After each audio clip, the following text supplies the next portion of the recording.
ሳይሞት ሐዋርያት ስጋውና ደሙ ከተቀበሉ የክርስቶስ መሞት ለምን አስፈለገ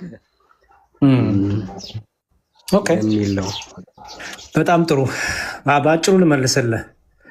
ስርዓትን ነው የሰራው ጌታችን ሐሙስ ዕለት አይደል? ይሄን የሰራው አይደል?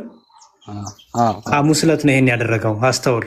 ከሐዋርያቱ ጋር ብዙ ጊዜ ራት ተቀምጧል ጌታ። ኦኬ ብዙ ጊዜ ራት ሲቀመጥ ግን ይህንን ስርዓት አልሰራም ነበረ። ያቺ ሐሙስ ዕለት ግን ይችን ስርዓት ሰራ አይደል? እግራቸውን አጠባቸው ትዝል እንደሆነ። ከዛ ደግሞ ስርዓትን ሰራ። ምን አረገ?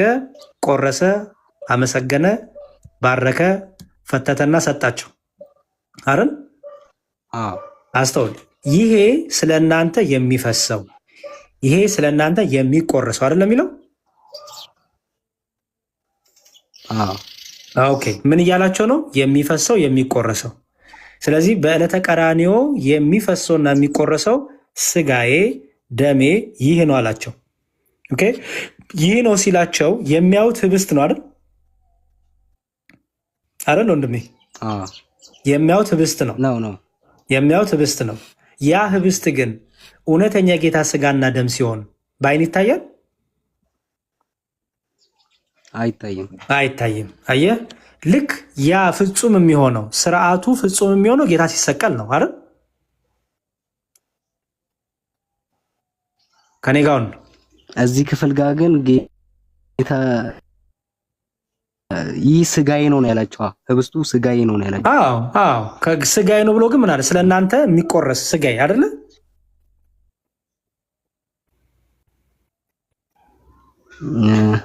አንዴ ላንብበው ክፍሉ። እኔ አነብላለሁ እንጂ ምን ችግር አለው? ይኸው ለሚል መሰለህ። ሲበሉም ኢየሱስ እንጀራ አንስቶ ባረከ፣ ቆርሶም ደቀ መዛሙርቱ ሰጣና እንካችሁ ብሎ ይህ ስጋዬ ነው አለ። ጽዋንም አንስቶ አመስግኖ ሰጣቸው፣ እንዲህም አለ፣ ሁላችሁ ከእርሱ ጠጡ፣ ስለ ብዙዎች ኃጢአት ይቅርታ የሚፈስ የአዲስ ኪዳን ደሜ ይህ ነው አለ አይደል? የሚፈስ አይደል የሚለው? ስለ ብዙዎች የኃጢአት ስርየት የሚፈስ አይደል የሚለው? የሚፈሰው በመስቀል ላይ ነው አይደል? ስለዚህ በመስቀል ላይ ደሙ ብቻ አይደለም የሚፈሰው፣ ስጋውም ይቆረሳል አይደል? እውነት ነው። ስለዚህ የሚፈሰው የሚቆረሰው እያለ ነው ማለት ነው አይደል? የሚቆርሰው ነው ቃል በቃል መጻፍ አይጠበቅበትም መቼም ክርስቲያን ነህ አንተ። ስለዚህ የሚፈሰው ካለ በመስቀል ላይ መፍሰስ ብቻ አይደለም ደግሞ ስጋውም ይቆረሳል አይደል? እውነት ነው። ኦኬ። ስለዚህ እርሱ አምላክ ነውና እርሱ ራሱ እግዚአብሔር ነውና እርሱ ባወቀ ያንን አክብሮ፣ በደንብ አስተውል፣ ያንን አክብሮ ያንን ቀድሶ ሰጣቸው አይደል?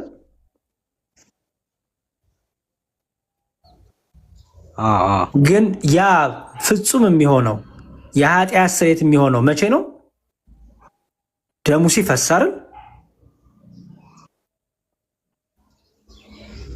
ልክ ነው። ስለዚህ ደሙ ሊፈስ በነጋታው ደሙ ይፈሳል ዓርብ ዕለት። አስቀድሞ ከነሱ ጋር ምን አረገ? ህብስቱን ጽዋውን ባርኮ ሰጣቸው። ስለዚህ እንዲበሉ አደረጋቸው።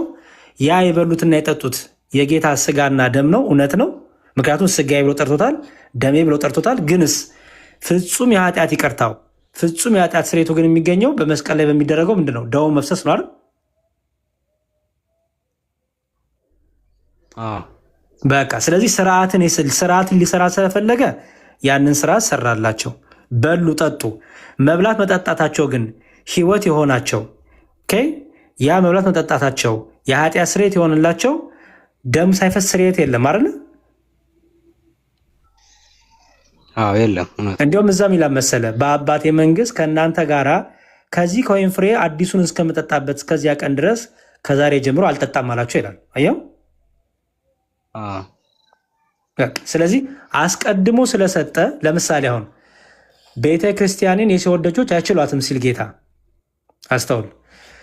ጴጥሮስ አንተ አለት ነህ፣ በአንተ አለትነት ላይ ቤተክርስቲያን መሰረታታለሁ በሚለው ንግግር ውስጥ አስተውል። አንተ አለት ነህ፣ በአንተ አለትነት ቤተክርስቲያን መሰረታለሁ ሲል ኢየሱስ ክርስቶስ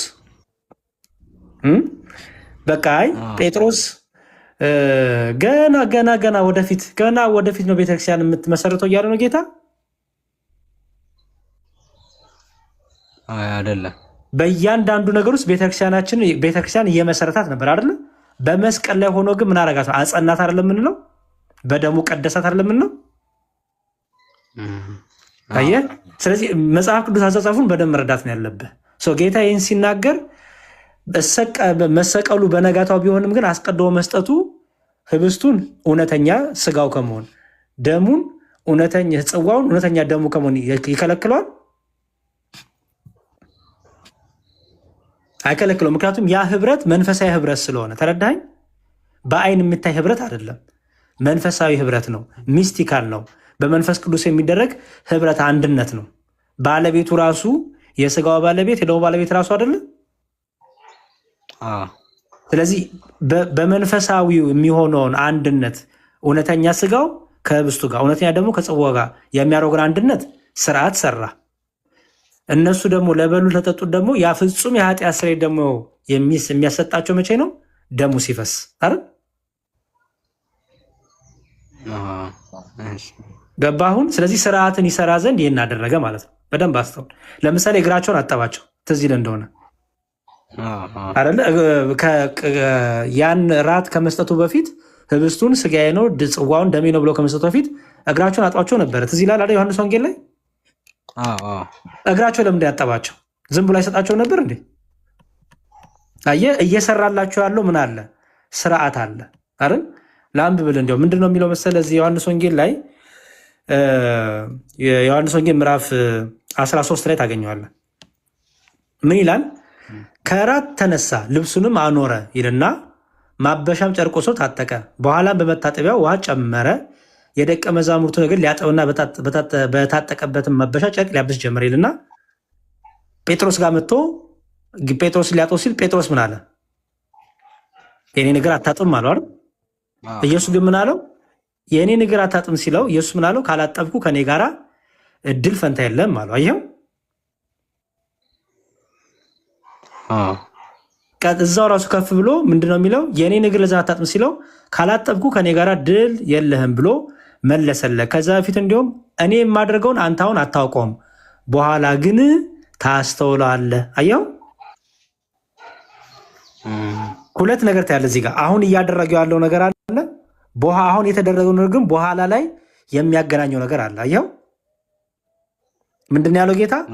እኔ የማደርገውን አንተ አሁን አታውቀውም፣ ስለማታውቀው ነው እምቢ የምትለው ያለው።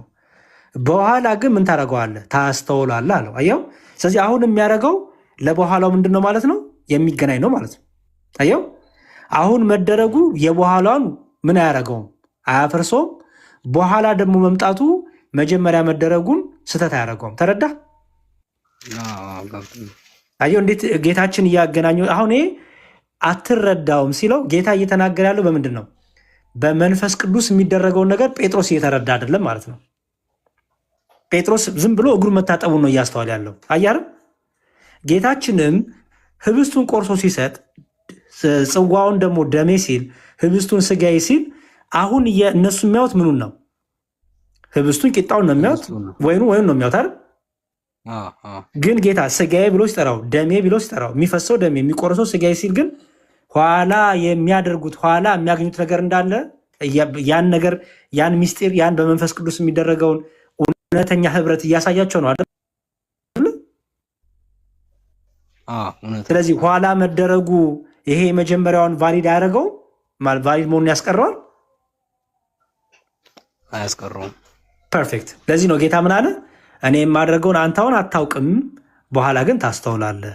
አየህ፣ አሁን ካላረኩልህ በኋላ ራሱ ዋጋ አታገኝበትም እያለው ነው ማለት ነው አይደል?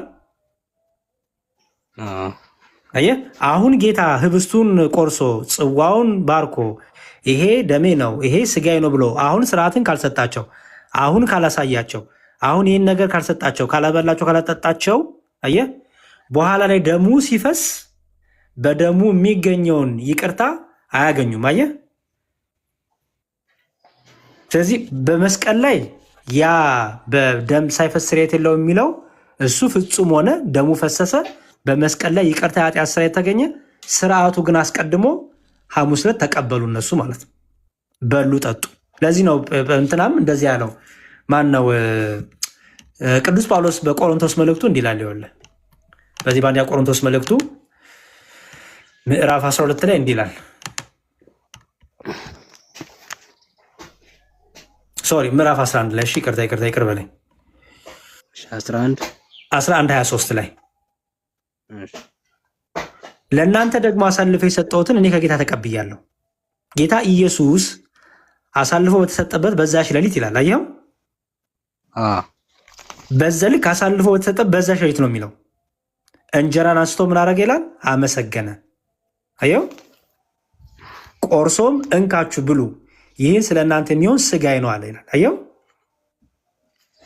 በዛች ሌሊት ነው ይህን ስራ ትሰራላቸው ማለት ነው።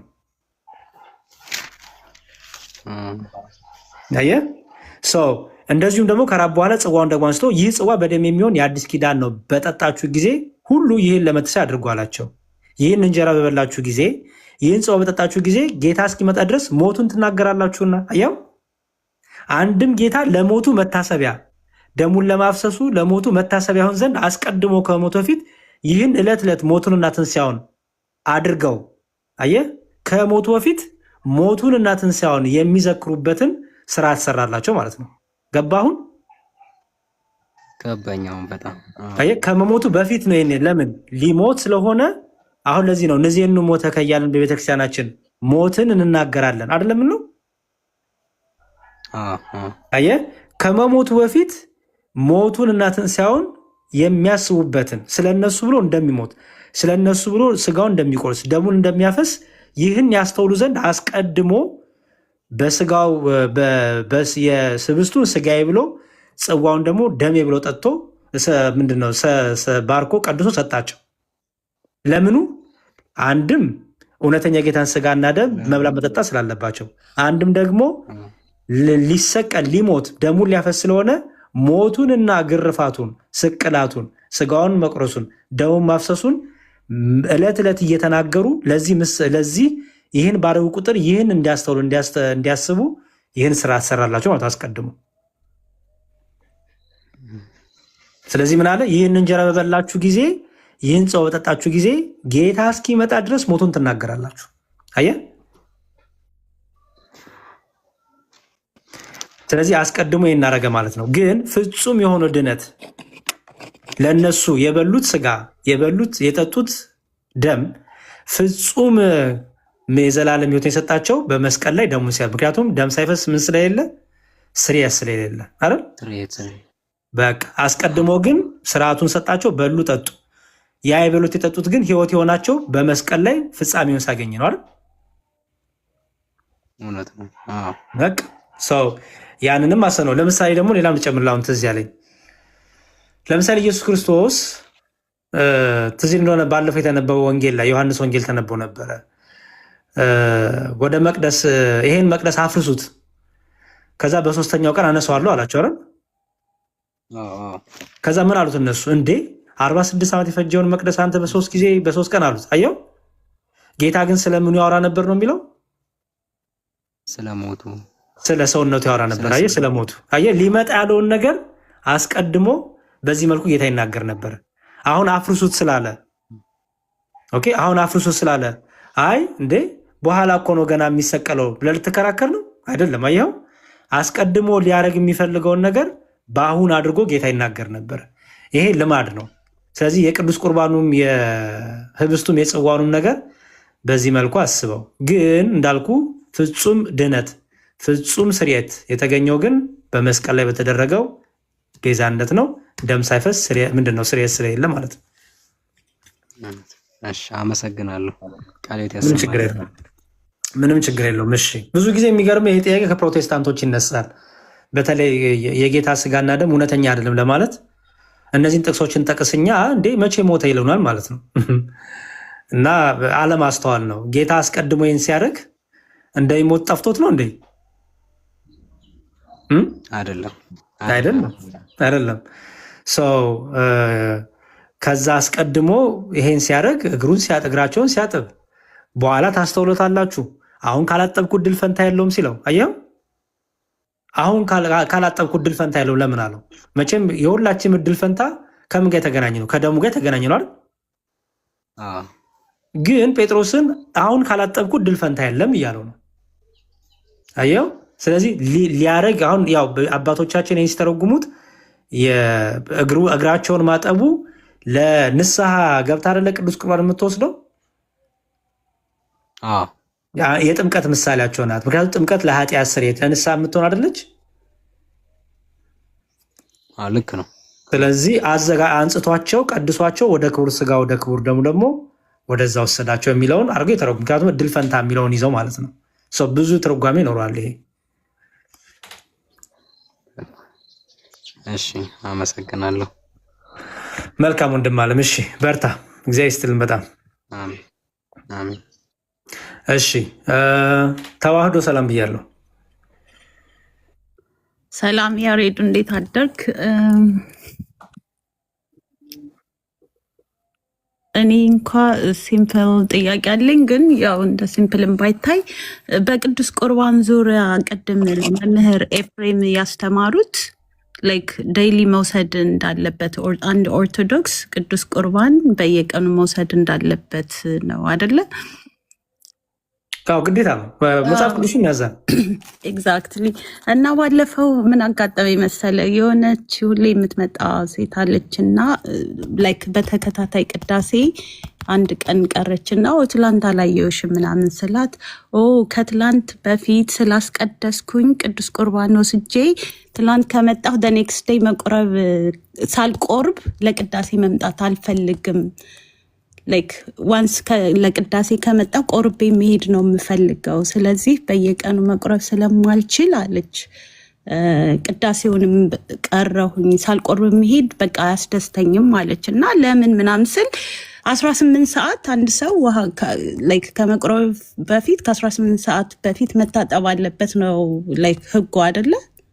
ከተሳሳት ከ15 ከ18 ሰዓት ድረስ መጾም አለብሽ። አስቀድሜ ዝግጅት ማድረግ አለብሽ።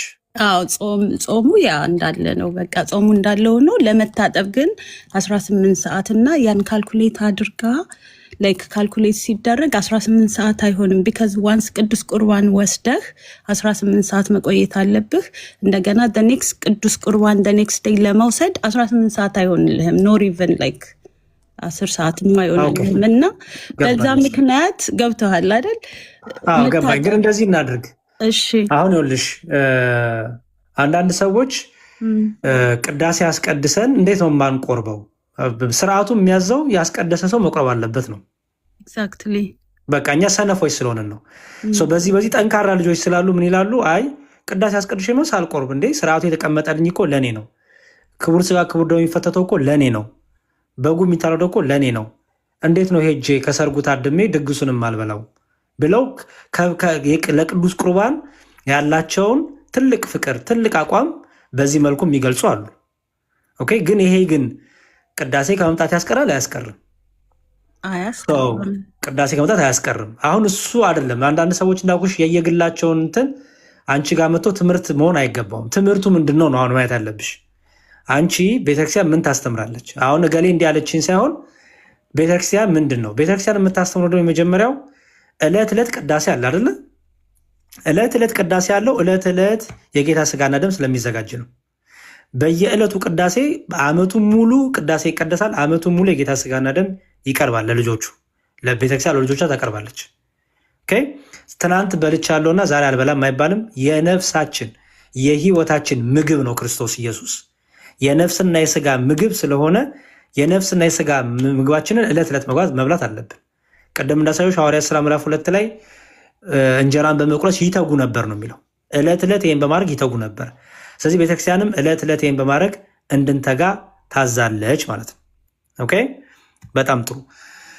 ከሰዎች በመሀል ስራ ይኖራቸው ይችላል፣ የተለያየ ነገር ይኖራቸው ይችላል። ኦኬ፣ እንደዛ ሲሆን ቅዳሴ መጥተው ማስቀደስ ይችላሉ። ዝግጅት ግን ስለሚያስፈልግ እኛ እውነተኛ የጌታ ስጋና ደም ነው ብለን ስለምናስብ ስለምናምንም ለዛ የሚገባው በቂ ዝግጅት የነፍስም የስጋም የህሊናም የሰውነት ዝግጅት ስለሚያስፈልግ ቀኖናም ንስሐም ስለሚያስፈልግ ያን ዝግጅት ለማድረግ ሰዎች በ15 ቀንም በሳምንትም የሚቀበሉ ይኖራሉ። በ4 በ3 ቀን የሚቀበሉ ይኖራሉ። እንዳለሽበት የህይወት ውጣ ውረድ እንዳለሽበት የህይወት ስታይል እንትን ይላል። ኦኬ፣ ግን የሚችል ሰው ገዳም ያሉ አባቶቻችን እዛው ቤተክርስቲያናቸው አጠገባቸው አለ። ቅዳሴ በተቀደሰ ቁጥር ይቀበላሉ። ምንም የሚከለክላቸው ነገር የለም። ዝግጅት ግን ይፈልጋል። ለዝግጅቱ የሚያስፈልገውን ቅድመ ዝግጅት ግን እሱን አንዳንዴ በሳምንት ሊያደርግብህ ይችላል። ቅድመ ዝግጅቱ በ15 ቀን ሊያደርግብህ ይችላል። እንደ ስራሽ ሁኔታ፣ እንደ ህይወትሽ ሁኔታ ሊገፋም ሊቀርብም ይችላል ቀኑ ማለት ነው። ሰው ስለማልቆርብ ቤተክርስቲያን አልሄድም የሚለው ነገር እሱ እንኳን ብዙ ያስኬድም ትክክልም አይደለም። ኦኬ፣ እዚህ ላይ ያልገባኝ ምን መሰለክ፣ ለምሳሌ እኔ አሁን ያለሁበት ሀገር ዴይሊ ቅዳሴ ያለበት አይደለም። ላይክ ዋንስ ዋይል ያለበት ነው። በስንት ጊዜ ነው ቅዳሴ ያለው? እሁድ እሁድ ማለትሽ ነው?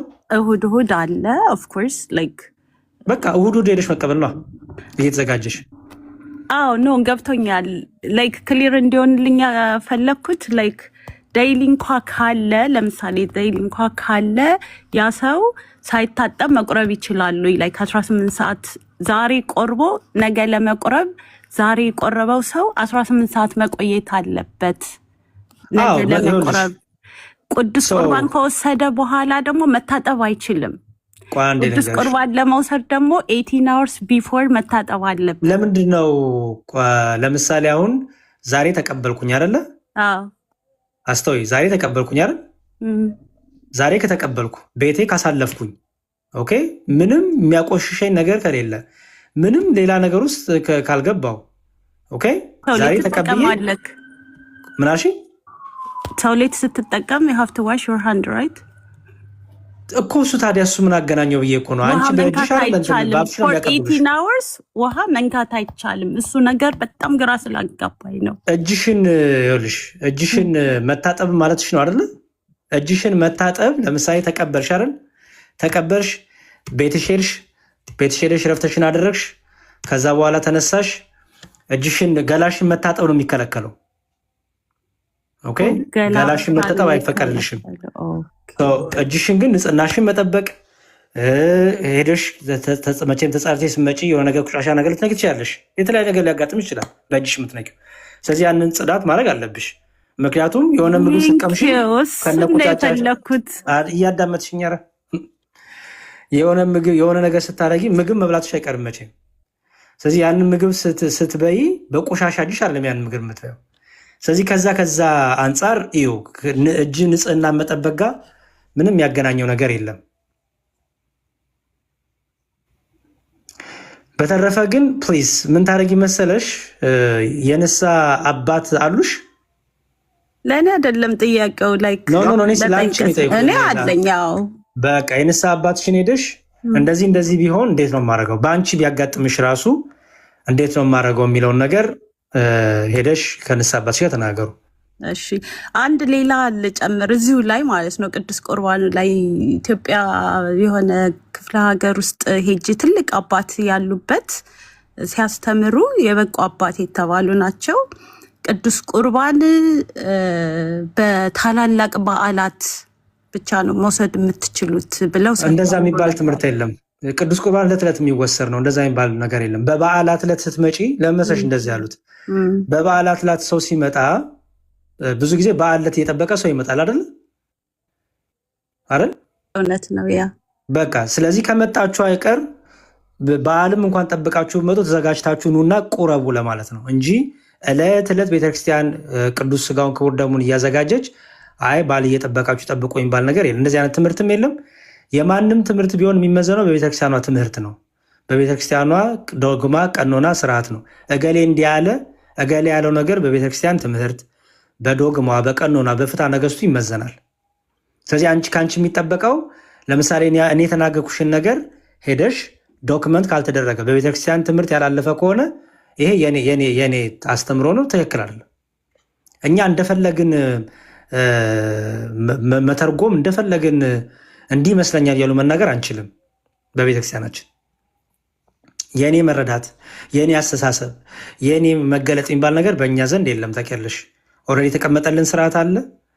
እኛ ጋር የተቀመጠልን ዶግማ፣ ቀኖና አለ። ለቅዱስ ቁርባን የተቀመጠ ስርዓት አለ። የንስሐ ሲገቡ ሚስጥረ ንስሐ ትምህርት አለ። ሚስጥረ ቅዱስ ቁርባን ትምህርት አለ። እነዚህን ትምህርቶች መማር ነው። ተምረሻል እነዚህን ትምህርቶች አንቺ? ናቹራሊ መማር ነው። ታዲያ በተሻለሽ መጠን ትምህርት ላይ ትንበይና፣ ምክንያቱም ትምህርቱን በደንብ ስትማሪ ምን ይጠቅምሻል መሰለሽ? ለካ እኛ አባት በዚህ መልኩ ለማለት ፈልገው ይሆናል። ይሄን ትምህርት በዚህ መልኩ እያስተላለፉት ይሆናል ብለሽ እንድትረጃ ያደርግሻል። ግን ምንም ማታቂ ማትማሪ ከሆነ ግን የራስሽን ግምት እየወስደሽ እንዲሁም እኛ አባት ባላሰቡት ባላሉት መልኩ የራስሽን ሮንግ ነገር ተወስጂና ስህተት ውስጥ ትገቢያለሽ። ማለቴ ላይክ እንደ መጥፎ ላይክ እነሱ ሞር አባቶች ስለሚፈሩ ላይክ እንዳንደፋፈር ብለው ነው የመሰለኝ እንጂ እኮ አሁን ይሄን ትርጉም የሰጠሽው ለመሰለሽ የሚስጥረ ንስሐና የሚስጥረ ቁርባን ትምህርት ስላልተማርሽ ነው። አይሻዋ መሰለኝ እያልሽ ነው። አይሹ መሰለኝ እኮ እንድጠፋ እኮ ነው። መሰለኝ ገምቴ ነው የሚለው ነገር እሱ ይቅር ይኸውልሽ። አሁን መሰለኝ ከምትዩ ትምህርቱን ተማሪ ፕሊዝ። እኔ አንቺን በሆን የማረገው ምንድን ነው? ኦኬ ኔክስት ታይም ላይ ምንድነው የማረገው? እማራለሁ። መሰለኝ የሚለው ነገር ከበዛ እውቀት የለኝም ማለት ነው። ኦኬ ሞር ይሄ እንዲህ ይመስለኛል እንዲህ ሊሆን ይችላል የሚል ከሆነ አንደኛ እንዳልኩሽ የማይሆን ነገሮች ይከትሻል። ሰዎች ያላሰቡትን ሰዎች ያላሉትን አሉ ወደ ማለት ሌላ ነገሮች ይከትሻል። ሶስተኛ ደግሞ ሮንግ ነገር ታስተላልፊያለሽ፣ ለራስሽም ስህተት ነገር ትናገሪያለሽ። ስለዚህ የሚሻለው ምንድነው? መጀመሪያ ሚስጥረ ንስሐ ትምህርት፣ ሚስጥረ ቅዱስ ቁርባን ትምህርት አለ። 7ቱ ሚስጥራተ ቤተክርስቲያን ሲባል ሰምተሽ ታውቂያለሽ? አረ በደንብ አውቃለሁ። ስለ ቅዱስ ቁርባንም ቄስስ ዶክተር መብራቱ አስተምሮናል። ጥሩ፣ እሱ ችግር የለውም። እያንዳንዱ ትምህርት ግን ዶክመንት አለ፣ መጽሐፍ አለ። እሱ መጽሐፍ አግኝተሽ አንብበሻል? ኦኬ እንደሱ አድርጊያ ፕሊስ። 7ቱ ሚስጥራተ ቤተክርስቲያን ብለሽ ብትጽፊ ይወጣልሻል። አጠገብሽም ሰንበት ትምህርት ቤት ካለ ሄደሽ 7ቱ ሚስጥራተ ቤተክርስቲያን ያለ መጽሐፍ አላቸው ወይ ስጡኝ ቢያቸው። ኦኬ እዛ ላይ ከ7ቱ ሚስጥራተ ቤተክርስቲያን ውስጥ 2ቱ ሚስጥረ ንስሐና ሚስጥረ ቅዱስ ቁርባን ናቸው። ሚስጥረ ንስሐ አንድ ሰው ንስሐ ራሱን ማለት ነው። ንስሐ ማለት ነው ንስሐ የሚገባ ሰው ከሱ ምን ይጠበቅበታል? ኦኬ ምክንያቱም የማስመሰልና ዝም ብሎ የስሜት አይነት ንስሐ ስለሚያስፈልግ የይሁዳና የጴጥሮስ ንስሐ ትዝ ይልሻል ልዩነቱ። ያሹ ጴጥሮስ ተጸጽቶ አልቅሶ ከልቡ ነው። የይሁዳ ግን ብልጣብልጥነት ነበረው፣ ሾርት ከት ምናምን ነገር ነበረው። ስለዚህ ንስሐ ራሱ ምንድነው ትማሪያለሽ። ከዛ ደግሞ ቅዱስ ቁርባን ሚስጥረ ቁርባን ላይ ደግሞ ምንድነው የምትማሪው? ከቅዱስ ቁርባን በፊት ምንድነው ከኔ የሚጠበቀው ዝግጅት? ቅዱስ ቁርባን ራሱ ምን ማለት ነው? የጌታ እውነተኛ ስጋና ደም ስንል ምን ማለታችን ነው? እኛና ጴንጤዎችን የሚለየን ያ ስለሆነ በተለይ ጴንጤቆስታሎችን እኛ እውነተኛ የጌታ ስጋና ደም ነው። እውነተኛ ሰው ደግሞ እንፈራዋለን፣ እናከብረዋለን፣ እንጠነቀቃለን። ተጠንቀቁም ተብሏል በቆሮንቶስ መልእክቱ ላይ። ራሳችሁን ፈትኑ፣ ራሳችሁን መርምሩ ከመብላታችሁ በፊት ተብሏል። ምክንያቱም የሚበላ የሚጠጣ ሰው ሳይገባው ከበላ ከጠጣ ለራሱ ፍርድ ይበላል ይጠጣል ተብሏል። የጌታ ስጋና ደም ዕዳ አለበት ተብሏል ቆሮንቶስ መልእክቱ ላይ ቅዱስ ጳውሎስ። ስለዚህ ከዚያ የተነሳ ማክበር አለብን፣ መፍራት አለብን፣ መራቅ ግን የለብንም። ኦኬ መራቅና መፍራት ማክበር የተለያየ ነገር ነው። የቅዱስ ቁርባንን እንፈራዋለን፣ እናከብረዋለን፣ ግን አንርቀውም። ምክንያቱም ከእሱ ተለይተን ከነፍሳችን ምግብና መጠጥ ተለይተን ህይወት የለም። ያን ሁሉ የምትረጁ ግን ስትማሪው ነው። ግልጽ ነው። አሁን በጣም ነው የማመሰግነው። ጸጋውን ያብዛልህ ወንድሜ። አሜን። ለሁላችንም። እሺ በርቺ፣ እግዚአብሔር ከአንቺ ጋር ይሁን። አሜን። እሺ ዳን ሰላም ብያለሁ። ዳውን ነው ዳን? ሰላም ነው። እግዚአብሔር ይመስገን። እግዚአብሔር ይመስገን። እግዚአብሔር ይመስገን። እግዚአብሔር ይመስገን። ኦኬ እኔ እንኳን ዛሬ እያወራችሁ ያላችሁ ስርዓተ ቤተክርስቲያን ላይ ነው መሰለኝ። ማለት ሚስጥረ ቁርባን እንዴት ይፈጸሙ ስርዓት ይሆናል። ግን ትምህርቱ ግን ስርዓት ሳይሆን ዶግማ ነው፣ ሃይማኖት ነው። ኦኬ አይ ስርዓተ ቤተክርስቲያን በሚለው እስከተያዘ ስርዓተ ቤተክርስቲያን ውስጥ ምን መሰል ያለው ወንድም አለም፣ ስርዓተ ቤተክርስቲያን ውስጥ ክርስቲያኖች እንዴት አድርገው በእግዚአብሔር ቤት በስርዓት ይመላለሱ ነው። በእግዚአብሔር ቤት እንዴት አድርገው በስርዓት በፍርሃት ይመላለሱ፣ ሚስጥራትን ሲፈጽሙ፣ ቅዱስ ቁርባንን ሲፈጽሙ፣ ጥምቀትን ሲፈጽሙ ምን የተቀመጠላቸው ስርዓት። ምክንያቱም እኛ በእግዚአብሔር ቤት እንደፈለግን መሆን አንችልም። ታውቃለህ፣ በኦርቶዶክሳዊ ተዋሕዶ ቤተክርስቲያን ምእመን የራሱ የሆነ ስርዓት አለው፣ ዲያቆን የራሱ የሆነ ስርዓት አለው፣ ካህን የሆነ የራሱ ስርዓት አለው፣ መዘምር የራሳቸው የሆነ ስርዓት አላቸው።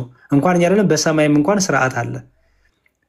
እያንዳንዱ መልአክ በእግዚአብሔር በስርዓት ነው የሚቆመው፣ ተጠንቅቀው ፈርተው።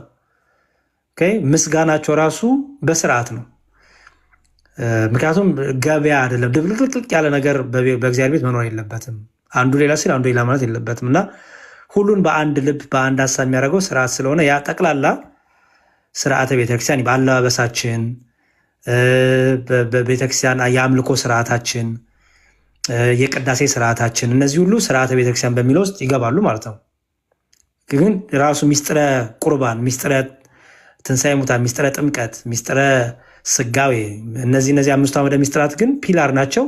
የሃይማኖት መመስረቻ፣ የሃይማኖት መሰረት፣ ዶግማ፣ የማይለወጡ የማይሻሻሉ ናቸው። እምነት ናቸው እነዚህ። ስርዓተ ቤተክርስቲያን ግን አንድ ክርስቲያን እንዴት አድርጎ በስርዓት የሚመላለስበት ነው ማለት ነው ለሁሉም ነገር። በደንብ ተረዳው። ሳላውቀው ቀርቼ አይደለም ይሄ አሁን ያልከውን ግን ለማለት ያህል ነው። ለማለት ያህልም አይሆንም፣ አያስኬድህም። ምክንያቱም ለእኛ ቁርባን ስርዓት አይደለማ። በጣም መጠንቅ አለብህ። ለዛ ነው መጠቃላቶችን መጠንቅ አለብህ። እኛ አሁን ቅዱስ ቁርባን ለእኛ ስርዓት አይደለም፣ ለእኛ ህይወት ነው። ገባ? ለእኛ የማይለወጥ የማይሻሻል ነው። ስርዓቶች ግን ለምሳሌ ሊስተካከሉ ይችላሉ። ለምሳሌ አሁን አሜሪካ ሀገር ለምሳሌ አሁን የት ውጭ ነው የምትኖረው ወይስ ኢትዮጵያ ነህ? እዚሁ ነኝ። ኢትዮጵያ ነህ?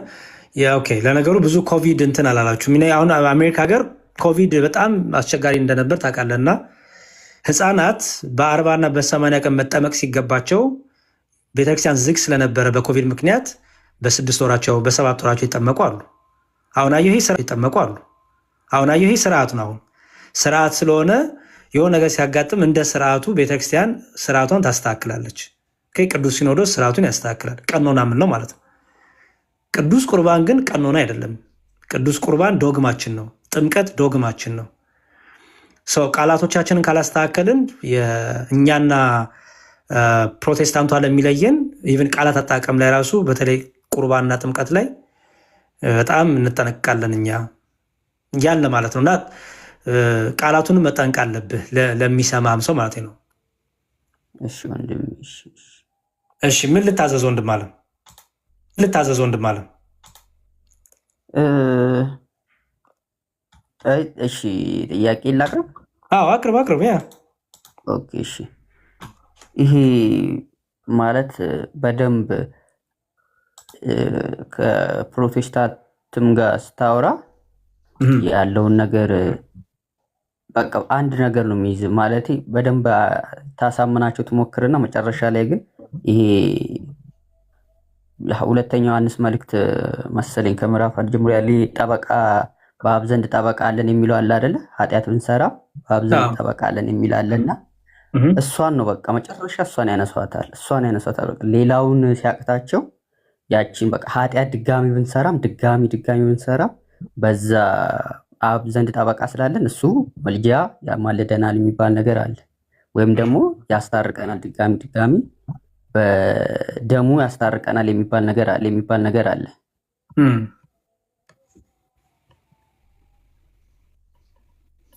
ጥያቄ ምንድን ነው ወንድሜ?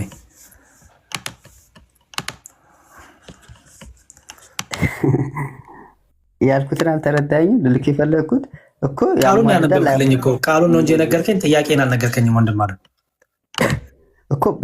እሺ በአብ ዘንድ ጠበቃ አለን ሲል ምን ማለቱ ነው? አንተ እንዴት ነው የተረዳኸው? ምንም ችግር የለውም። አንተ እንዴት ተረዳኸው? እኔ እንዴትም እንትን አላልኩትም፣ እንዴትም አልተረዳሁትም። ልጠይቅ ነው የፈለግኩት። ምክንያቱም እኔ በራሴ መፍታት ስላልፈለግኩ ይሄ በራስ ፍታውና ከዛ እኔ እናንተ እየተማማርን የቤተክርስቲያኗን ፍቺ ደግሞ አሳይሃለሁ ማለት ይጠቅምሃል። ገባ? የራስ ፍቺና የቤተክርስቲያኗ ፍቺ እንዴት እንደሚላይ እንድትረዳው ማለት ነው። ምክንያቱም እኛ በራሳችን መፍታት እንደማንችል በዛውም ታውቀዋለህ። ገባ? የእኔ መረዳት የኔ መገለጥ የሚባል የለም በኦርቶዶክስ ቤተክርስቲያን። ቅድም ያልኩት ይህንን ነው። ኤኒዌይስ ግን ችግር የለውም አላስጨንቅ። ግን እናንብበው። እንደዚህ ይላል ይኸውልህ ልጆች ሆይ ኃጢአትን እንዳታደርጉ ይህን እጽፍላችኋለሁ። ማንም ኃጢአትን ቢያደርግ ከአብ ዘንድ ጠበቃ አለን፣ እርሱም ጻድቅ የሆነ ኢየሱስ ክርስቶስ ነው። አስተውል። እቺ መሰል ብቻ ደግሞ አይደለችም። ቀጥሎ ምን አለ? እርሱም የኃጢአታችን ማስተሰሪያ ነው፣ ለኃጢአታችንም ብቻ አይደለም፣ ነገር ግን ለዓለም ሁሉ ኃጢአት ነው እንጂ ትእዛዙን ብንጠብቅ በዚህ እንድናውቅ እናውቃለን። አውቄአለሁ የሚል ትእዛዙን የማይጠብቅ ውሸተኛ ነው፣ እውነቱም በእርሱ ውስጥ የለም። ቃሉን ግን የሚጠብቅ ሁሉ በእርሱ የእግዚአብሔር ፍቅር በሆን ተፈጽሟል። በእርሱ እንዳለን በዚህ እናውቃለን። በእርሱ እኖራለሁ የሚል እርሱ እንደተመላለሰ ራሱ ደግሞ ሊመላለስ ይገባዋል። አየው፣ እዛው ዝቅ ብሎ እኮ የሚገርም ነገር የሚላል በብርሃን አለው የሚል ወንድሙን የሚጠላ እስካሁን በጨለማ አለ ይላል። አስተውል። የመጽሐፍ ቅዱስን አውድ ይኸው ምን እያሳየ እንደሆነ ከላይ ኃጢአትን ብትሰሩ ችግር የለውም በቃ ጠበቃለን እያለ አይደለም። ምክንያቱም ይላል መሰለ ክርስቶስን አውቄአለሁ እያለ ግን ወንድሙን የሚጠላ ካለ ይላል አየው በጨለማ ውስጥ ነው ያለው ይላል። እንዴ ከላይ ከአብ ዘንድ ጠበቃ አለው ኃጢአት ቢሰራ ችግር የለውም ብለህ ከፈታው፣ እዚህ ጋር ግን በብርሃን ውስጥ ነኝ ብሎ ግን ወንድሙን ከጠላ ግን ጨለማ ውስጥ ይላል። እንዴ ጠበቃ ሳይሉ እንደ ጨለማ ውስጥ ይሆነው ይኸው እንዴት! ስለዚህ አውዳዊ ፍቺ አለ ማለት ነው። አንተ እንደ አንድ ኦርቶዶክሳዊ ሁሌም ስታነብ አውዳዊ ፍቺ ምንድን ነው? መልእክቱ ምን እየተባለ ነው? አውዳዊ ፍቺ ምንድን ነው እያልክ ኦኬ፣ ይህን ክፍል እንዴት ነው የምንረዳው እኛ? ይህን ክፍል እኛ የምንረዳው እንዴት መሰለው ወንድም አለም? የመጀመሪያው ነገር አስተውል ምን እንደሚል ኢየሱስ ክርስቶስ ኢየሱስ ክርስቶስ ሊቀ ካህናችን ነው፣ አስታራቂያችን ነው አይደለም? ኦኬ ኢየሱስ ክርስቶስ ሊቀ ካህን ብቻ ግን አይደለም፣ የሚምር ሊቀ ካህን ነው። አስተውል። የብሉይ ኪዳን ካህናት ሊቀ ካህን ብቻ ነው የሚባሉት አይደል? ኢየሱስ ክርስቶስ ግን የሚምር ሊቀ ካህን ይባላል። የሚምር ሊቀ ካህን ማለት ይመስላል። ሊቀ ካህንና የሚምር ሊቀ ካህን ልዩነቱ ምን ይመስላል? የሚምር ማለት ለምሳሌ ሊቀ ካህንና የሚምር ሊቀ ካህን። ኦኬ የሚምር ሊቀ ካህን ማለት የሚያስታርቅ የሚያቀርብ ወደ አምላክ የሚያቀርብ ማለት ነው። ወይም ደግሞ የሚምር ሊቀ ካህን የሚምር አይደለም፣ ሊቀ ካህን በጣም ጥሩ የሚያስምር ማለት ነው አይደል? ሊቀ ካህን ከሆነ ብቻውን ስሙ የሚያስታርቅ እንጂ አይምርም ራሱ። ምክንያቱም እሱ ራሱ ምሕረት የሚጠብቅ ነው። አዎ በጣም ጥሩ። ኢየሱስ ክርስቶስ የሚምር ሊቀ ካህን ነው ሲል መጽሐፍ ቅዱሱ ምን ማለት ይመስላል? የሚምር ማለት ራሱ የሚምር ማለት ነው። ራሱ መሐሪ ነው፣ ራሱም ደግሞ አስታራቂ ነው ማለት ነው አይደል? አስታራቂም ነው። ኦኬ አስታራቂ ነው ስንል ቤዛነቱን እያወራ ነው አይደል? አዎ ትክክል። ደሙ ፈሶ አይደለ እርቅ ያገኘ ነው። አዎ በደንብ ሚዩት አታርግ፣ አሁን አርጋ አውራኝ። ኦኬ እሺ ሰው ክርስቶስ ቤዛ ነው ስንል አስታረቀ ስንል ሰው ሆነ እያልን ነው አይደል? ቤዛ መሆን የማን ግብር ብቻ ነው? የወልድ ብቻ አይደለ? የወልድ መንፈስ ቅዱስ ቤዛ አልሆነም፣ አብ ቤዛ አልሆነም አይደል? ትክክል። ኦኬ በቤዛነት ወልድ ብቻ ነው አስታራቂ፣ ወልድ ነው አይደል? በመታረቅ ግንስ በመታረቅ ወልድ ብቻ ነው ታራቂ? አይደለም፣ አብም መንፈስ ቅዱስም አይደል? የሚምር ሊቀ ካህን የሚለውን ገባምን ማለት እንደሆነ ሊቀ ካህን ሲል ፍጹም ሰው ፍጹም አምላክ ሆኖ ያሳያል።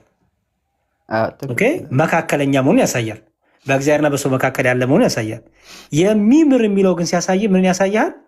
እርሱ ከአባቱ እኩል ሆኖ ከመንፈስ ቅዱስ ከባሕርይ ሕይወቱ ከባሕርይ አባቱ ከአብ ጋር እኩል ሆኖ መሐሪ ነው፣ ይቅር ባይ ነው፣ ጸሎት ተቀባይ ነው ማለት ነው አይደል? በዛ ሴንስናና አሁን ምን ይላል? ኃጢአትን ቢያደርግ ማንም ከአብ ዘንድ ጠበቃ አለ ይላል። ኃጢአትን አድርጉ እንደፈለጋችሁ ችግር የለውም እየተባለ ነው አይደለም። ምን ማለት መሰለ? ኃጢአት ያደረገ ሰው በኃጢአቱ ተጸጽቶ ንስሐ ቢገባ ምክንያቱም ክርስቲያን ነው፣ እናንተ ሸክማችሁ የከበዳችሁ ኑ የተባልነን።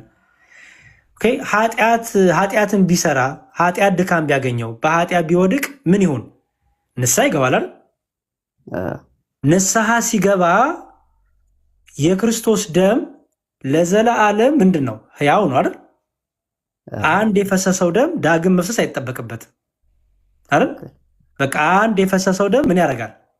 ዕለት ዕለት ይምራል፣ ይቅር ይላልም፣ ደግሞ ይቅር ያስብላልም። ይቅር ይላልም ስንል ራሱ ምን ስለሆነ? ይቅር ባይ ስለሆነ። ይቅር ያስብላል ስንል ደግሞ ከባህሪ አባቱ ወይም ከአንዱ መለኮት ማለት ነው። ባጭሩ ከአንዱ እግዚአብሔር በሶስት አካል ካለው ከአንዱ እግዚአብሔር ምህረትን ይቅርታ እናገኛለን ማለት ነው። ስለዚህ ከአብ ዘንድ ጠበቃ አለን ሲል እዛው ይጠቅልላል የሚል መሰለህ። እርሱም ጻድቅ የሆነ ኢየሱስ ክርስቶስ ነው ያላየው። እርሱም ጻድቅ የሆነ ኢየሱስ ክርስቶስ ነው ይላል። ስለዚህ የክርስቶስ ደም ከኃጢአት ሁሉ የሚያድነን ነው። ንስሐ ስንገባ ኃጢአት ስንሰራ ኃጢአታችን የሚያጠው ምንድነው? ደሙ ነው አይደል? በቃ ስለዚህ ደሙ ምን ያደርገናል ማለት ነው? ይቅር ይለናልም ይቅር ያስብለናልም ማለት ነው። ግን አስተውል፣ ድኛለሁ ብለህ የክርስቶስ አካል ሆኛለሁ ብለህ አሁን ዝቅ ብላ አንበው እንደሚል ትእዛዙን ግን ብንጠብቅ በዚህ እንድናውቀው እናውቃለን። አውቅ ያለው የሚል ትእዛዙን ግን የማይጠብቅ ውሸተኛ ነው። አየው፣ እውነቱን በእርሱ ውስጥ የለም ይላል። አየህ ምን ማለት ነው? አሁን አውቅ ያለው እያልክ አየህ፣ የድፍረት ኃጢአትን ብትሰራ ንስሐ ባትገባ ማለት ነው። ኦኬ፣ በድፍረት ኃጢአት ብትመላለስ ምን የለህም ማለት ነው። አንተ ከዘላለም ሕይወት ትቆረጣለህ ማለት ነው። ስለዚህ ንስሐ ስትገባ ግን ምን ይሆናል? ደሙ ይቅር ይልሃል። ይቅርም ብቻ አይደለም ይቅርም ያስብልሃል ማለት ነው ወንድም ማለት ነው። ይሄ በጣም ኢዚ ነው። ምልጃ ምናምን የሚል ሀሳብ የለውም ይሄ። አይ ልክ ነው። በጣም በጣም ነው የተረዳው። ሜቢ መምህር ኤፍሬም አንዴ ቆይ፣ የሚጨምሩ ነገር ካለ መምህር ኤፍሬም ደግሞ ይጨምሩልህ። ኦኬ እሺ። ፕሮቴስታንት ነው ልጁ? ኦርቶዶክስ ነው። ሰላም ብያለሁ። ጥያቄ እንደዚህ ይጠየቃል ይመስለኛል። ለዛ ነው ነው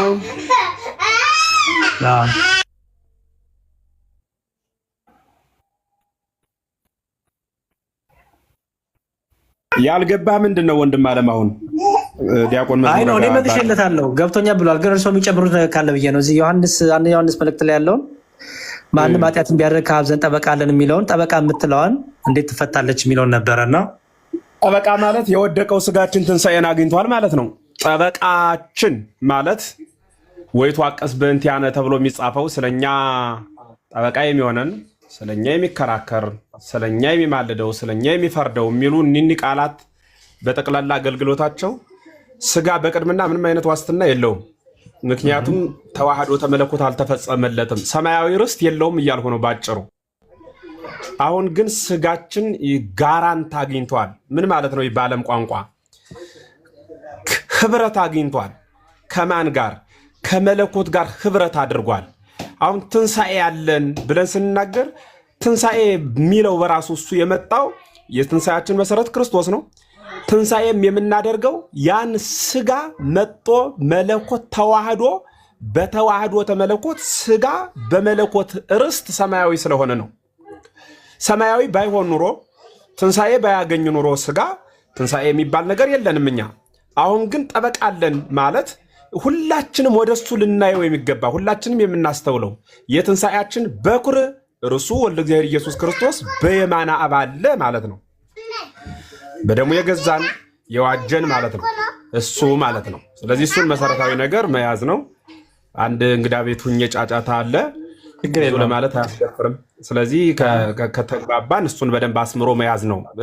ይሄ ጥብቅና ምናምን እንዲህ አይነት ነገሮች ወይ ተዋቀስ በእንቲያን እኒን ሲያዩ ብዙ ሰዎች በጣም ግራ የሚገባቸው ወልደ እግዚአብሔር ኢየሱስ ክርስቶስን ከአብ የሚያንስ ከመንፈስ ቅዱስ የሚያንስ አስመስሎ ህሊናቸው የሚያስብበት ምክንያት እሱም ይላክ አባቴ ላከኝ ስለሚል አብ ወልድ መንፈስ ቅዱስ ማን ነው? አብ መንፈስ ቅዱስ ደግሞ የሚልኩ እንዲህ አይነት ሐሳብ የሚመጣባቸው ሰዎች ፍጹም ሰው መሆኑ ይገለጽ ዘንድ በመዋዕለ ሥጋዌው ሰው የሚፈጽመውን ሁሉ ዘእንበለ ኃጢአት ባሕቲታ ብቸኛ የምትሆን ኃጢአት ከእርሷ በቀር ሁሉን አበም እያለ በበህቅ ልህቀ።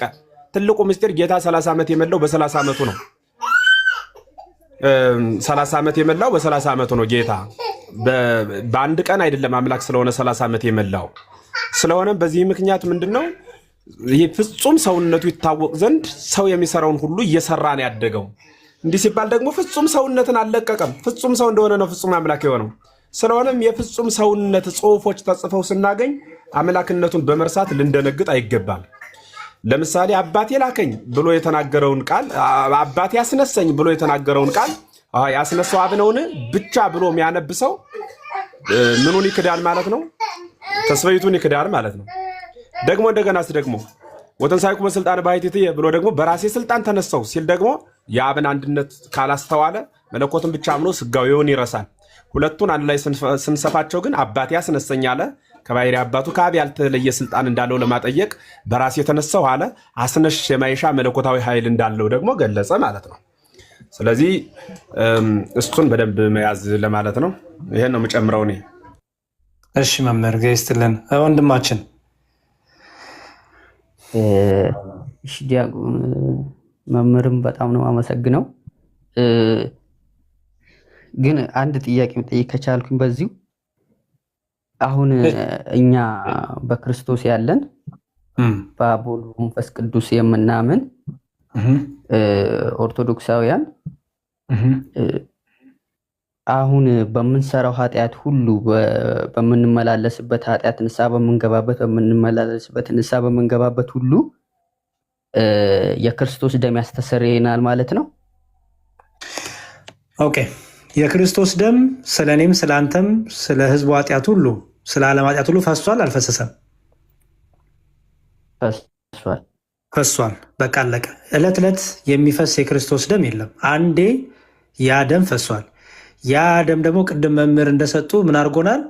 በክርስቶስ አምነው ወደ አካሉ ለተጨመሩ ዋስትናቸው ነው፣ መከታቸው ነው። የሚከራከርላቸው ማለት ሰይጣን ሲከሳቸው ልጆቼ ብሎ የሚጠብቃቸው ነው፣ እረኛችን ነው። ኦኬ፣ ታዲያ እነዚህ ወደ ክርስቶስ አካል የተጨመሩት ወደ ቤተክርስቲያን የተጨመሩት ምዕመናን በኃጢአት ቢወድቁ ምንድን ነው የሚያደርጉት ሲባል ኦልሬዲ መድኃኒቱ አለ፣ መድኃኒት ተቀምጦላቸዋል። ንስሐ እየገቡ ያን በዛ ደም መታጠብ ነው። ስጋው ደሙን ይቀበላሉ፣ የኃጢአት ስርየትን ያገኛሉ። ስጋው ደሙን እየበላን እየጠጣን ንስሐ ገብተን ስጋው ደሙን በላበት ትልቁ ምክንያት ምንድን ነው? ዕለት ዕለት ድነታችንን ስለመፈጽም ነው። ዕለት ዕለት ድነት ተፈጸመ ማለት መሰለ ከውድቀታችን በደሙ እየነጻን ከውድቀታችን በደሙ ስንል ግን አንዴ በፈሰሰው ደሙ ማለት ነው። አንዴ ለምሳሌ አሁን አንድ ሰው ካለማመን ወደ ማመን ቢመጣ ድጋሚ ክርስቶስ አይሞትለትም? ይሞትለታል ወንድሜ? አይሞትለትም። ኦኬ፣ ያ ደሙ አንዴ ፈሷል፣ ምህረት ይቅርታ ተሰጥቷል። ያ ሰው ወደ ማመን ሲመጣ ያንን ያገኛል አይደለ? ኦኬ፣ ያመነው ሰውስ በድካም በኃጢአት ቢወድቅስ ድጋሚ ክርስቶስ ይሞታል? አይደለም። ኦልሬዲ ምህረት ተሰጥቷል፣ ይቅርታ ተሰጥቷል፣ በደሙ የተደረገ የኃጢአት ስርየት አለ። ስለዚህ ያንን በዛ ይቅርታን እያገኘ በዛን እየታከመ እየተፈወሰ ዕለት ዕለት እየዳነ ክርስቶስን በመምሰል እየጸና እስከ መጨረሻው ድረስ ሙሽራውን ይጠብቃል፣ ክርስቶስን ማለት ነው። ስለዚህ ንስሐ እየገባ ስጋው ደሙን የተቀበለ የኃጢአት ስርየትን ያገኛል።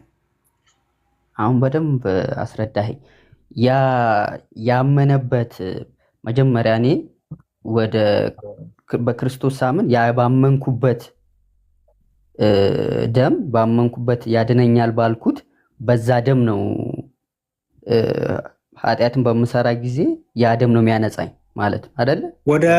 ለምሳሌ ከእስልምና ስትመጣ ልበልህ፣ ከእስልምና ስትመጣ ወደ ቤተክርስቲያን ስትጨመር በጥምቀት በቅዱስ ስጋውና በክቡር ደሙ የዘላለም ሕይወትን አገኘ። በጥምቀት ክርስቶስን ለበስክ አይደል? አሁን ምን ሆንክ? ወደ አካሉ ተጨመርክ አይደል? ግንዱ ላይ ተጣበክ አይደል? ኦኬ፣ ግንዱ ላይ ተጣብቀህ ዕለት ዕለት ክርስቶስን በመምሰል መንፈሳዊ ፍሬን በማፍራት ትኖራለህ፣ ታርጋለህ አይደል? ምክንያቱም ድነናል፣ እየዳን ነው። እንድናል አይደል? ትምህርታችን ዕለት ዕለት በዛ መንፈሳዊ ውጊያ ውስጥ መንፈሳዊ ሂደት ውስጥ ሩጫ ውስጥ ምን አለ? መውደቅ መነሳት አለ፣ ድካም አለ አይደል? ድካም ሲመጣ ደግሞ ምንድን የተባልነው? ንስሐ ግቡ አይደል የተባልነው? ንስሐ ገብተን ምን እናደርጋለን? የጌታን ስጋና ደም በላን እንጠጣለን። የጌታን ስጋና ደም ስንበላ ስንጠጣ ኦልሬዲ አንዴ በተደረገው ደም መፍሰስ ዕለት ዕለት የኃጢአት ስርየትን የሰራነውን የኃጢአት ስርየት እያገኘን እየታከምን እየተፈወስን እንሄዳለን። ያ ግን የተደረገው አንዴ በመስቀል ላይ ነው። ሁሌም ይቅር ባይ የሆነ ደም ነው ማለት ነው። ሁሌም ይቅር ባይ የሆነ ደም ነው። ሁሌም ለይቅርታ የፈሰሰልን ደም ነው። አንድ የፈሰሰልን ደም ነው። በዛ አንድ በፈሰሰልን ደም ዕለት ዕለት እየተፈወስን ከኃጢአት እየታጠብን ዕለት ዕለት እየዳንን መዳናችን እየፈጸምን እያንዳንዳችሁ መዳናችሁን ፈጽሙ አይደለም የሚለው? መዳንህን ያለ ደሙ መፈጸም አትችልም። በቃ ስለዚህ አንድ የበፈሰሰው ደም ዕለት ዕለት መዳንህን እየፈጸምክ እስከ መጨረሻው ትጸናለህ ማለት ነው። በደንብ ነው የገባኝ። ዲያቆን መምህርን በጣም ነው የማመሰግነው። እንትን ባውራክ ደስ ይለኛል። ፎሎ ባክ ብትመልስልኝ ሌላ ነው። ከዚህ ጉዳይ መምህራንማ ይኸው አጠገብ ኢትዮጵያ ካለ ማን መምህር ኤፍሬምን የመሰለ እያሉልህ፣ እኔ ደግሞ ተማሪ ምን እሰራላለሁ? ኦኬ ፎሎ ላድርግ። እሺ ፎሎ አድርጌያለሁ። ያው ፎሎ አድርጌያለሁ፣ ግን በይበልጥ ግን እነ መምህር ኤፍሬምን ኢትዮጵያም ስላሉ እኔ ውጭ ስላለው እንደው አግኝተህ እንኳን ልማር ማወቅ እፈልጋለሁ ብትል እነ መምህር ኤፍሬምን ብታገኝ ነው ሞጥሩ ነው። አይ በትምህርት ጉዳይ ሳይሆን በራሴ ጉዳይ ነው እና በደንብ ማውራት ስለፈለግኩኝ። በቃ ጥሩ ፎሎ አድርጌያለሁ። ቴሌግራም ነው ያስቀምጥልኝና እንገናኛለን። እስቲ አንድ ጥቅስ ላንብብልህ። መዝሙረ ዳዊት መዝሙር 43 ላይ ቁጥር 1 እንዲህ ይላል፣ አቤቱ ፍረድልኝ፣ ከጽድቅ ከራቁ ሕዝብም ክርክሬን ተከራከር፣ ከሸንጋይና ከግፈኛ ሰውም አድነኝ ይላል ዳዊት ሲጸልይ። ተከራከርልኝ እያለው ነው እግዚአብሔርን። ክርክሬን ተከራከር እያለው ነው። ምን እያለው ይመስላል? ተከራከርልኝ ሲለው ክርክሬን ተከራከርልኝ እያለ ነው ዳዊት እግዚአብሔርን። ተቃውምልኝ ማለት በእኔ ዘንድ ፍረድልኝ ያለው አይደለ? ፍረድልኝ፣ ጠብቀኝ፣ አንተ ከልለኝ፣ አንተ ቁምልኝ እንደማለት ነው አይደለ? አሁን እዚህ ጋር ታዲያ ክርክሬን ተከራከር ሲል እግዚአብሔር አንሶ ሌሎቹን ትልቅ አድርጎ ወይ አንዱ እግዚአብሔር አማላጅ ሌላው ተማላጅ ነው ማለት ነው? አይደለም። አየው፣ እንደዚህ አይነት አንደኛ መጽሐፉ የተጻፈው በሰዎች ነው። እኛ እንደ እስልምናው ከሰማይ ወረዳ እንልም መጽሐፍ ታውቃለህ። ስለዚህ የተጻፈው በመንፈስ ቅዱስ ተመርተው የጻፉት ማናቸው? ሰዎች ናቸው አይደል? ሰዎች ሲጽፉት ደግሞ ለምሳሌ የእግዚአብሔርን አባትነት የእግዚአብሔርን ፍቅር የሚገልጹት በምንድን ነው? በሰዋዊ ቋንቋ አይደለ? በቃ በሰዋዊ ቋንቋ ሲገልጹት ለምሳሌ በመጽሐፍ ቅዱስ ላይ እግዚአብሔር አባት ተብሎ አይደለ? በመጽሐፍ ቅዱስ ደግሞ የስጋ ልጆች የወለዱ ደግሞ አባት ተብሏል አይደል? እኛም በስጋ ወለደን አባቶቻችንን አባት እንላለን። ስለዚህ በሰውኛው አባት ስላልክ እግዚአብሔርን አባት ስትልና አባታችሁን ብለህ ስትጸልይና አጠገብ ያለውን የስጋ አባትን አባት ስትል አንድ አይነት ነው? በእግዚአብሔርን አባት ስትል ምን እያልክ ነው? አምላክነቱን፣ ጠባቂነቱን፣ ፈጣሪነቱን፣ ጸሎትን እንደሚሰማ ልመናን እንደሚያደርግልህ አይደለ? የስጋ አባትን ደግሞ አባት ስትል በስጋ የወለደ መሆኑን አደራ ያለው መሆኑን አይደለም የምትናገሩ? በቃ ክርስቶስ የበጎች እረኛ እኔ ነኝ አላለም አይደል? አረ ኮመንቱን ተወው ከኔ ጋር አሁን ክርስቶስ ምን አለ? የበጎች እረኛ እኔ ነኝ አላለም? አረ አንተ ነው የሰማው ያለሁት። እሺ የበጎች እረኛ እኔ ነኝ አላለም? ትክክል። ሐዋርያቱም ደግሞ እረኛ ልክ ጴጥሮስን በጎቼን ጠብቅ፣ ጠቦቶቼን ጠብቅ፣ ግልገሎቼን ጠብቅ ብሎ እረኛ አድርጎታል አይደል? በጣም ጥሩ። ስለዚህ ክርስቶስ እረኛ ሲባልና አባቶቻችን ለእኛ እረኞች ሲባሉ አንድ አይነት ነው? ኧረ በፍጹም አይገናኝም። መጽሐፍ ቅዱሱ ግን በሰው የጻፈ ስለሆነ በሰዋዊ በሆነ መልኩ ይቀመጣል። ስለዚህ ክርስቶስ ከስጋዊ አንጻር የተነገረለት ሮሜን ስታነብ ሮሜ 8:34 ዕብራውያንን ስታነብ ከብሉይ ኪዳን ሊቀ ካህናት ጋር እያነጻጸረ ከእርቅ ጋር እያነጻጸረ ያገኘውን ያስቀመጠውን ያን መግለጫዎች ይዘህ አይ በቃ ይሄ ማለት እኮ ይሄ ነው ብለህ በራስህ ከተረጎምከው እንደ ቤተክርስቲያን መነጽር እንደ ቤተክርስቲያን አይንና አረዳድ ካላየኸው ሮንግ ነገር ውስጥ ትገባለህ ማለት ነው። ትክክል። ስለዚህ እንደዛ በዛ ተረዳው። እሺ ዲያቆን በደንብ አንብ። እንኳን መጽሐፍ ቅዱስ ቤት በራሱ መክፈቻ ቁልፍ ያስፈልገዋልና የመጽሐፍ ቅዱስ መክፈቻ ቁልፎቹ ደግሞ አባቶቻችን የተረጎሙበት ቅዱስ መጽሐፍ ነው። ይህ ቅዱስ